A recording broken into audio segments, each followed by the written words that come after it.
Chers auditeurs de RFM, bonjour. Nous sommes le 9 janvier. La campagne est presque là. Les candidatures aux présidentielles sont ouvertes.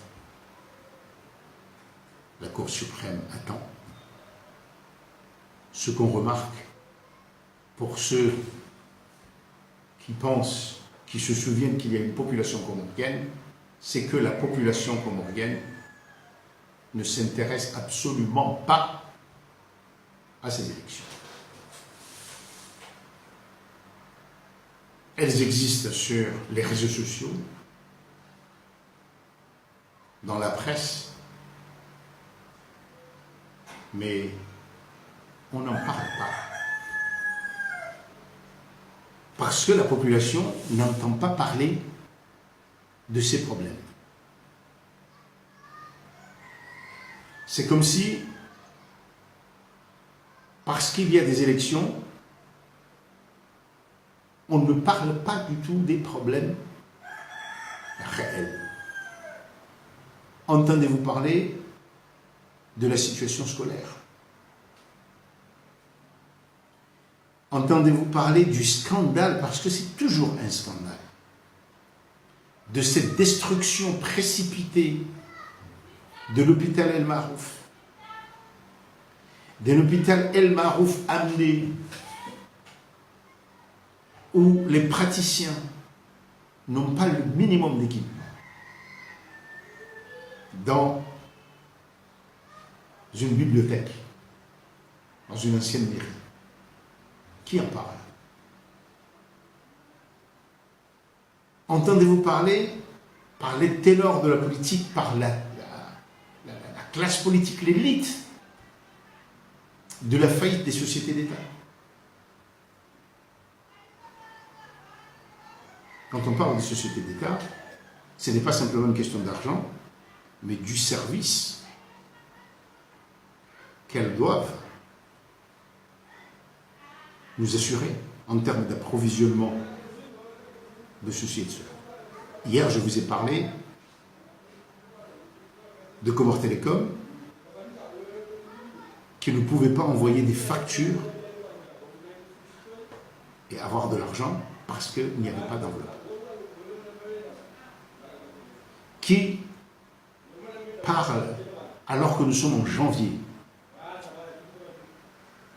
de l'hôtel Galawa ou de l'hôtel qui est supposé le remplacer? On nous avait dit des dates, et puis finalement, octobre, il y aurait les premières pioches et tout ça. Qu'est-ce qui se passe? Et pourquoi? Il peut y avoir de bonnes raisons. Le problème, ce n'est pas que le gouvernement n'en parle pas, c'est que l'opposition n'en parle absolument pas. Et la libération des prisonniers politiques, on les a oubliés, alors que pour bon nombre d'entre nous, ces prisonniers-là sont injustement condamnés, illégalement arrêtés, procédure irrégulière. Mais c'est le moment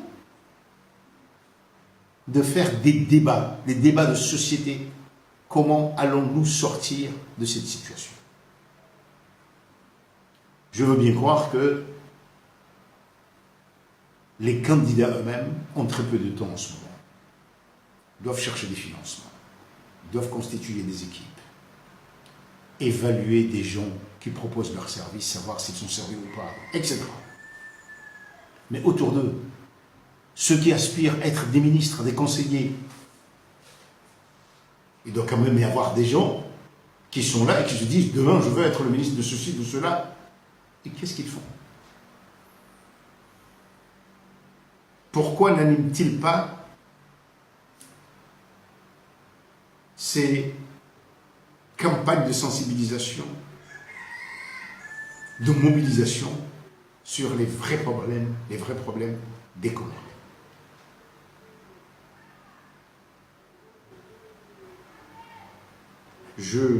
Malgré tout, ce qu'on peut dire sur les réseaux sociaux, mais quand on regarde bien, des fois on trouve de bonnes choses. souvent, je vous engage, il y a 3 jours, il y avait M. Assoumani Maoulida qui parlait justement de la faillite des sociétés d'État. Assoumani Maoulida. Sur Facebook, par exemple. Il y a, parmi la suite des journaux de Facebook FM, des fois des reportages intéressants sur ce qui se passe réellement en matière de gestion ou de la vie des gens. Pas les interviews des politiciens, bon, vous savez que souvent, elles ne m'intéressent pas du tout, et nous en faisons peu ici, parce qu'il n'y a pas grand-chose, en réalité. Mais il y a de bons reportages. Mais on ne peut pas simplement croiser les bras. Comment faire pour que les débats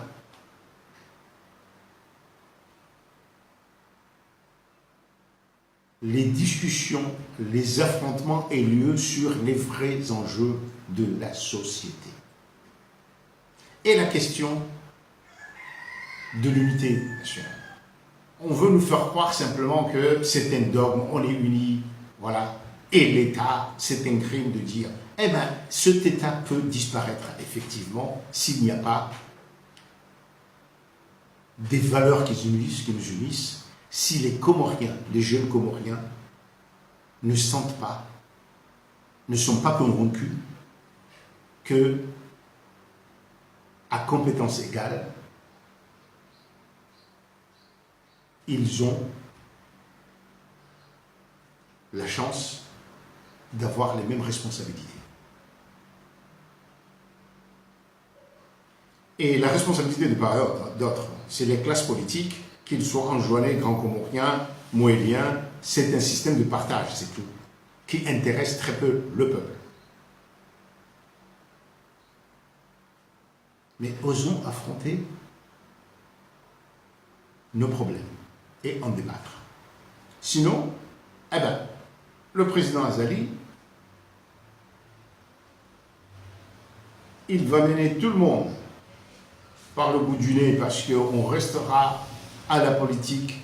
Avant, vous avez fait ceci, demain, je serai cela, des promesses et des promesses, et tout sera jugé par les affluences au meeting et la capacité d'empêcher les adversaires de voter et la capacité de tricher dans les élections.